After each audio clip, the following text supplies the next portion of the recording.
Okay, so welcome to Sponsor More Downlines training video number 2. Once again, this is Edward Reformina, author of Pinoy MLM Expose ebook and the creator of Sponsor More Downlines. Again, thank you so much for watching our last video, yung ating training video 1. And maraming salamat din sa mga nag-like and sa mga nag-comments, maraming salamat din. And dun sa mga nag-post ng mga question sa comment box sa baba, maraming salamat din sa inyo. And hindi ko pa nasasagot lahat ng mga tanong, pero I will try my best na sagutin lahat yung mga questions nyo. Once again, in this 3-part video training series, ituturo ko sa iyo yung mga secret sponsoring strategies na nadiskubre at natutunan ko na tumutulong sa akin para makapag-sponsor ng up to 23 direct downlines every single month.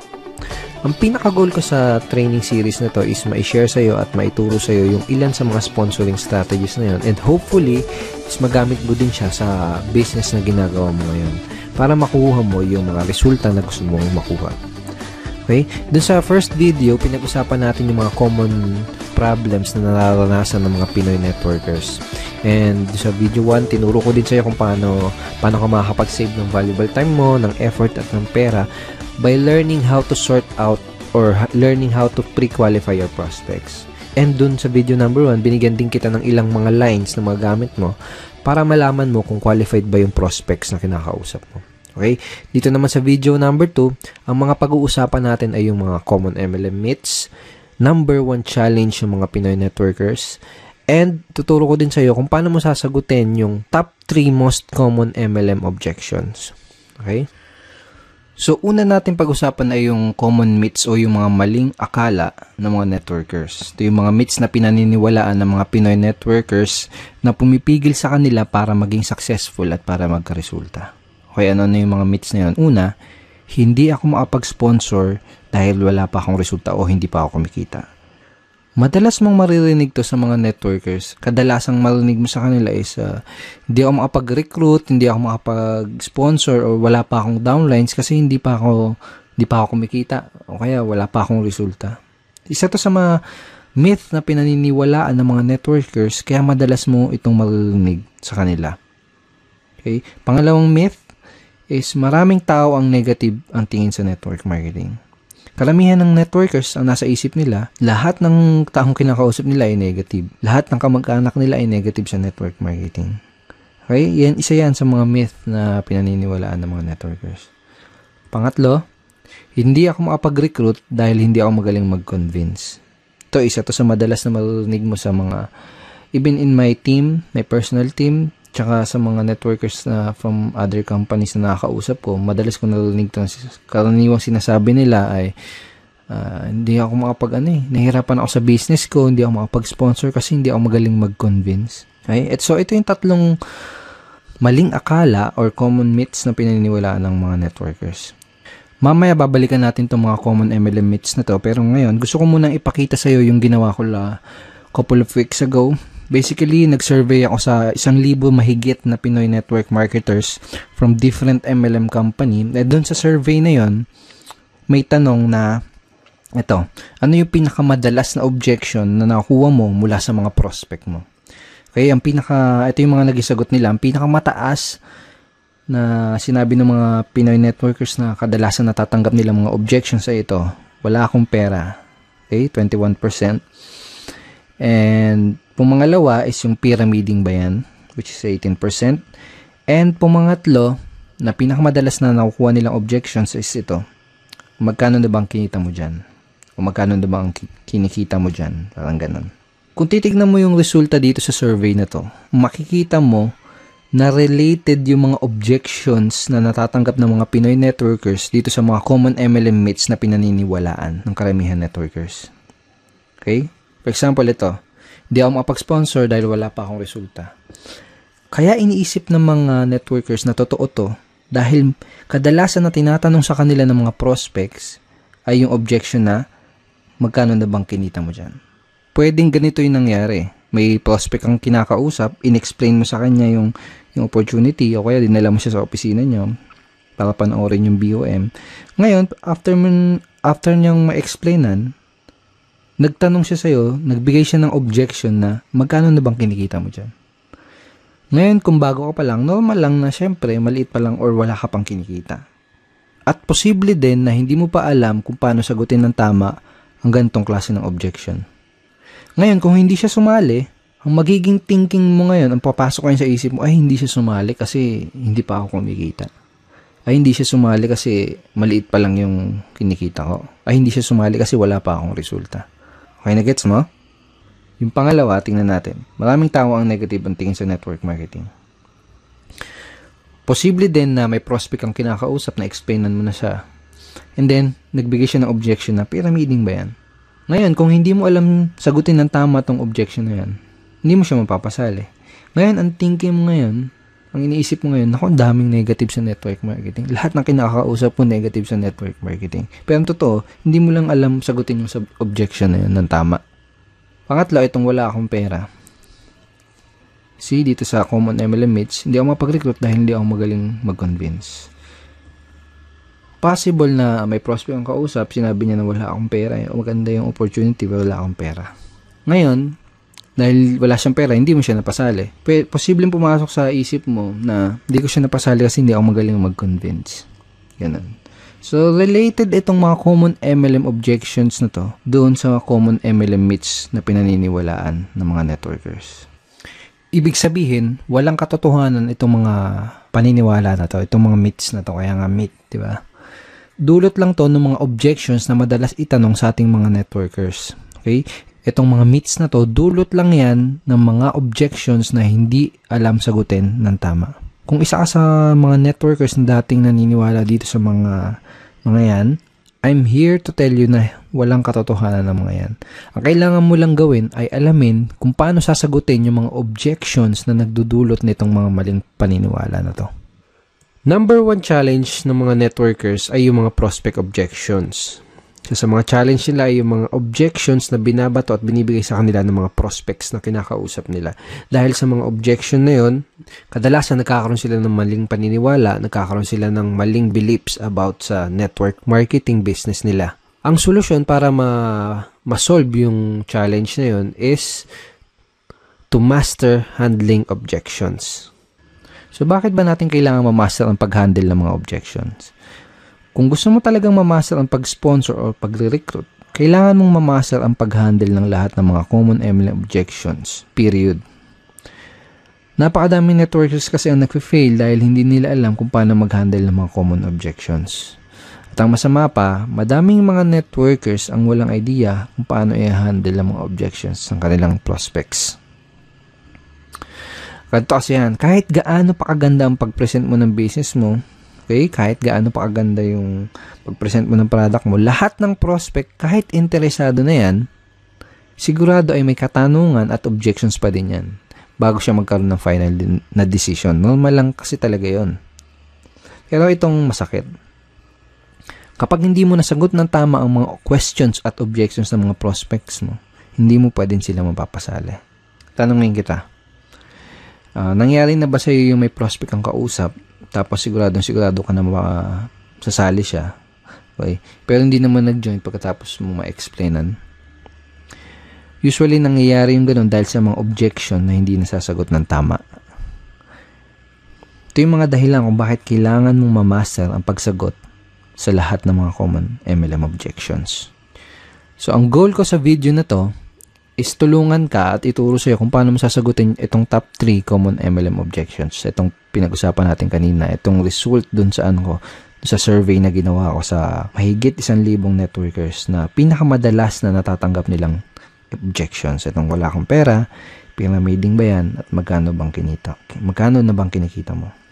Or magkano na bang kinita mo? I created a training ebook for my team, and ang title ng ebook na yan is Objection Crusher. Paano mo dudurugin yung mga objection na matatanggap mo? Parang ganun yung konsepto. So basically, ipapakita ko sa iyo yung mga tinuro ko dito sa loob ng ebook na to kung paano sasagutin itong top 3 common MLM objections na to. Okay, ngayon andito tayo ngayon sa loob ng mismong Objection Crusher training ebook. So ito yung mismong loob ng ebook. And ito yung listahan ng mga common MLM objections na itinuro ko kung paano sagutin ng tama dito sa ebook na to. Kasama sa list itong Kasama sa list ng mga common MLM objections ay ito, magkano bang kinikita mo dyan? Pag-iisipan ko muna, yayaman ba ako dyan? Pyramiding ba yan? Networking ba yan? Networking ba to? Mahal ng investment, wala akong pera, wala akong time, alam ko na yan, hindi ko linya yan, etc. So, ang unang ituturo ko sa'yo kung paano sagutin ng tama ay yung magkano na bang kinikita mo dyan. Alright? So, bago ko ituro sa'yo kung paano sagutin ito, kailangan mo maintindihan na karamihan ng mga prospect na nagbibigay na ganitong klaseng objections ay hindi naman talaga nila gustong malaman kung magkano yung eksaktong kinikita mo. Okay? Dahil ang tunay na dahilan ng objection na yun, ang talagang gusto nilang malaman, ang deeper reason ng objection na yun ay gusto nilang malaman kung totoo ba yung opportunity na ina-offer mo. Gusto nilang malaman kung may mga kumikita ba talaga dyan sa company mo.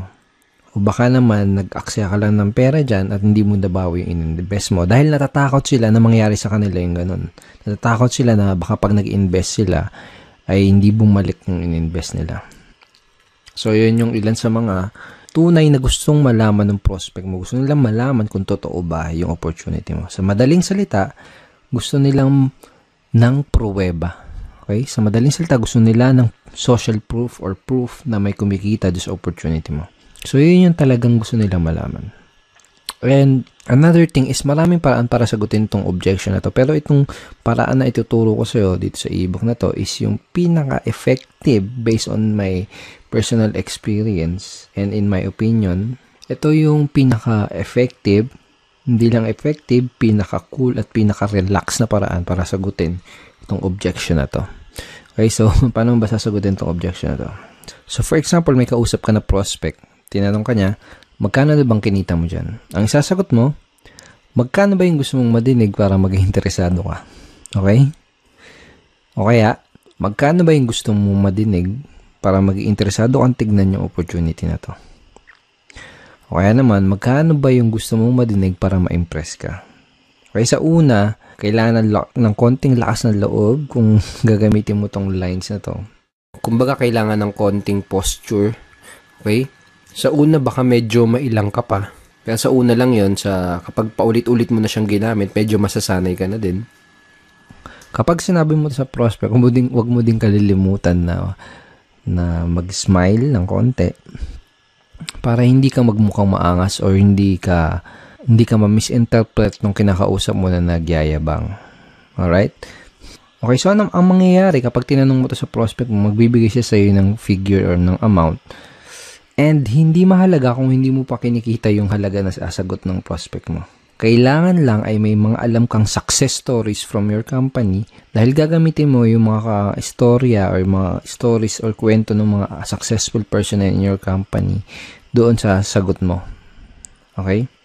Kung wala kang alam ng mga storya ng mga successful upline sa company nyo, ang gawin mo, manood ka at makinig ng mga business presentation nila dahil most of the time, kinukwento nila yung storya nila kung paano sila nagsimula, kung paano sila naging successful. Okay? So, make sure na manood ka ng mga business presentation or business talk ng mga successful upline sa company nyo. So, parang ganito yung magiging flow ng pag-uusap nyo ng prospect mo pag sinagot mo na yung objection na yun. Okay? So, prospect, magkano ba ang kinikita mo dyan? Ikaw, magkano bang gusto mong madinig para maging interesado kang tignan maigi itong business na to? So, for example, sinagot niya 30,000 o kaya kung ano man, kung 50,000, 100,000, 1 million, kung ano man yung sagot niya, kung kumikita ka na ng ganun, sabihin mo lang, great, yan ang kinikita ko dito. Sumubang ituro ko sa'yo kung anong ginawa ko. Yun lang. Kung hindi mo pa kinikita yung sinabing figures ng prospect mo, ang sasabihin mo lang is ito. Well, basically, kakasimula ko pa lang sa business na to, kaya hindi ko pa nare-reach yung ganyan level ng income o hindi ko pa naabot yung ganyang income. Pero let me tell you about blank kung sino yung tao na gusto mong ikwento sa kanya na kumikita na ng ganyan dito sa company na to. Gusto mo bang malaman kung ano yung ginawa niya para kitain yung ganong income? Okay? Pagkatapos, kwento mo yung maikling storya ng taong binanggit mo. Okay? So, hindi kailangan na mahaba kahit maiksing storya lang. Then, kapag nakawento mo na sa kanya yung storya ng successful member na yon sa inyong company, Ang next na sasabihin mo ay ito. Kung willing ka ding aralin yung ginawa niya, posible, okay? Posible din nakitain mo yung income na kinita niya. Willing ka bang matutunan at gawin yung ginawa niya? Pag sinabi ng prospect mo, oo. Okay, good. Ito yung unang gagawin mo para makapagsimula. Okay? So, hindi mo lang nasagot yung objection, possible pa na maklose mo siya doon sa business mo. These lines are very, very powerful. So, use this kapag may na-encounter ka na ganitong objection. Magkano na bang kinikita mo dyan? Okay? And again, sinabi mo dun sa prospect mo na possible. Posible din nakitain niya. Ibig sabihin, hindi mo ginagaranti. Okay? Sinabi mo, posible. Kung gagawin niya, kung aaralin niya yung ginawa ng upline mo na yun, yung successful na tao na yun sa company nyo, posible din nakitain niya yung income na yun. Sinasabi mo yun kasi it's not good to guarantee yung result na makukuha niya, di ba? Kasi magdedepende pa rin doon sa tao. Magdedepende pa rin yung resulta ng tao na yun doon sa action na gagawin niya. Okay?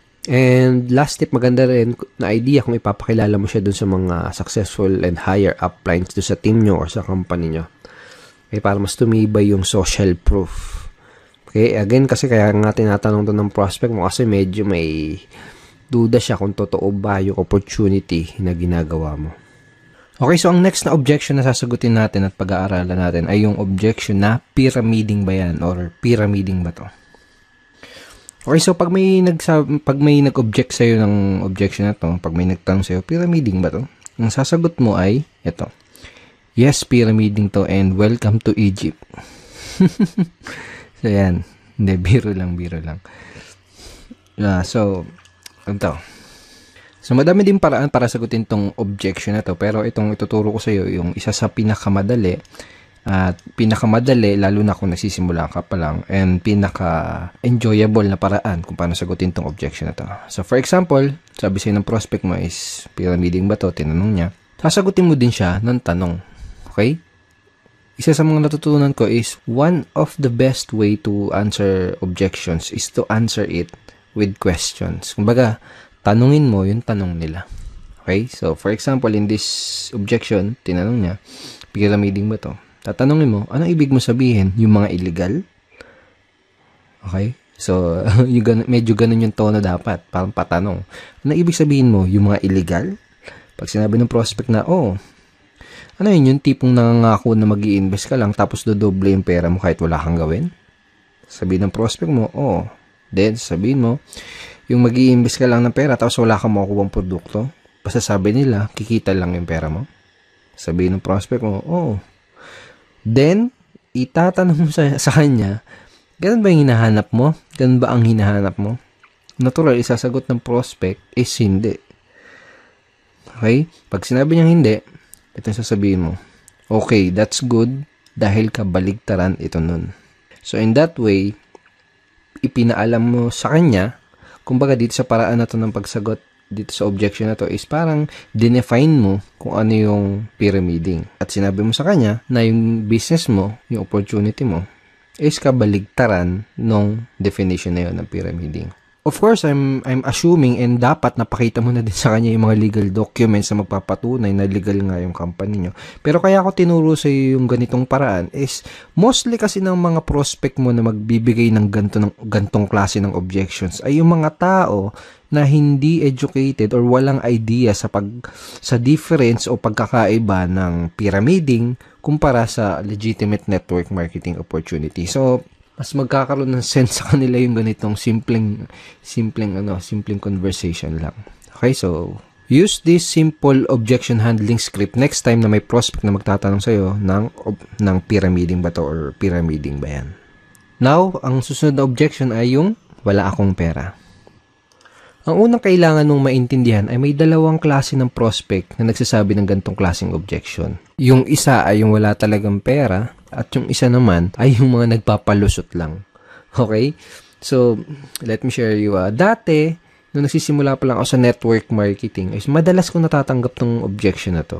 Pero ngayon, never. As in, never ko na siya natatanggap. Dahil remembers dun sa training video number 1 natin, chinare ko sa'yo, At sinabi ko sa iyo na kina-qualify o sinasort out ko maigi yung prospect ko bago ko ipakita sa kanya yung business presentation ko. Kumbaga, kung wala silang sapat na reason why, hindi ako mag-aaksaya ng panahon para ipakita pa sa kanila yung business dahil alam ko na mag-aaksaya lang ako ng oras at alam ko na magpapalusot lang sila.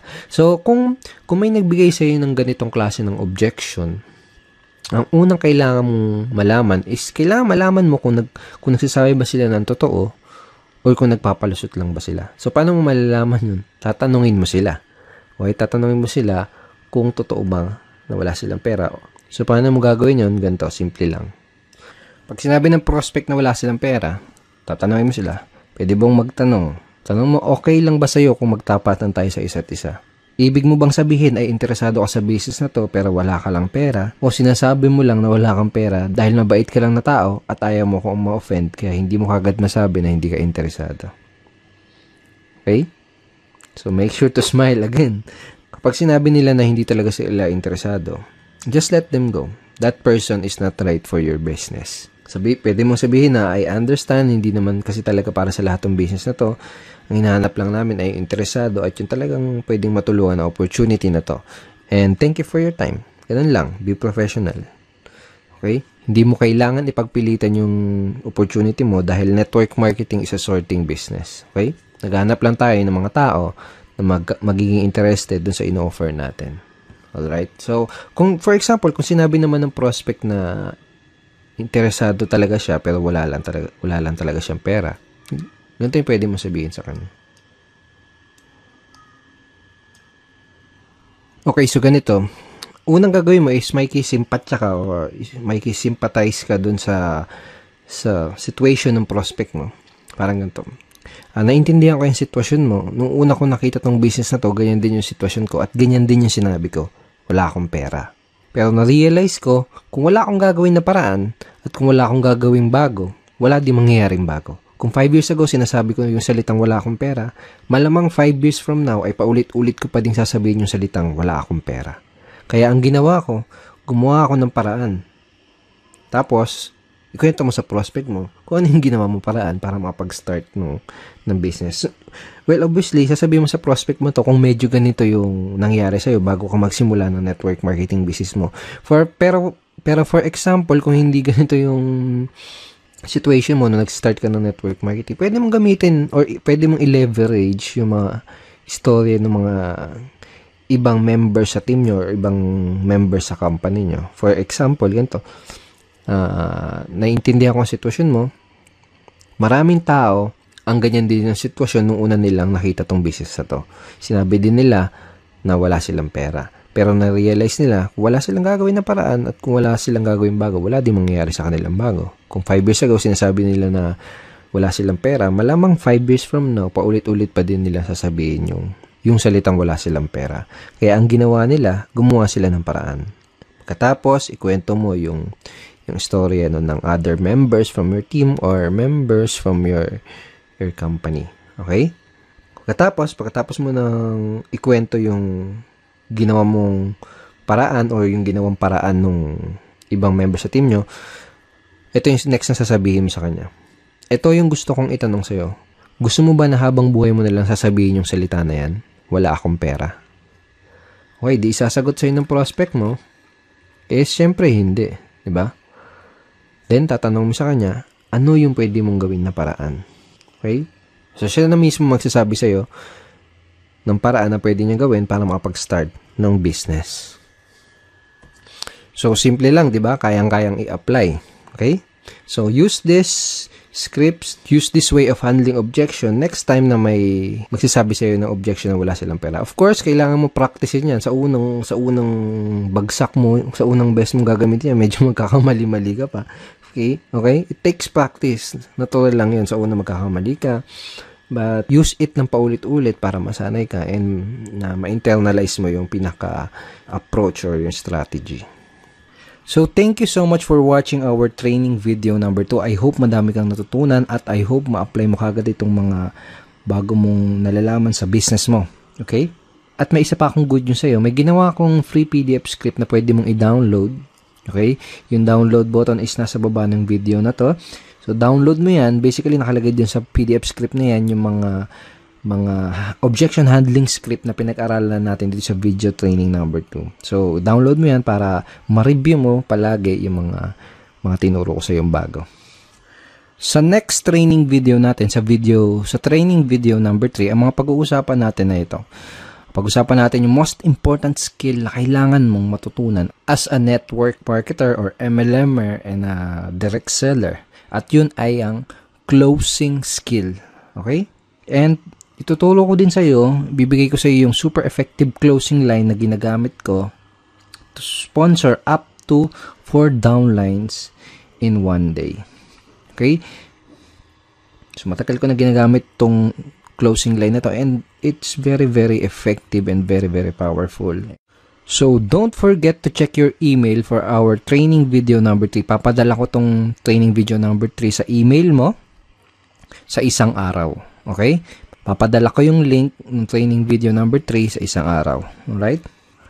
At kung hindi mo pa nakiklik yung like button sa baba ng video na to, please click like and wag mo din kakalimutan na mag-comment at kung may katanungan ka, kung may any questions ka, i-post mo lang dun sa comment box below this video and I will try my best na sagutin yan personally. Alright? Once again, Edward Reformina here and thank you so much and see you in our training video number 3. Bye-bye.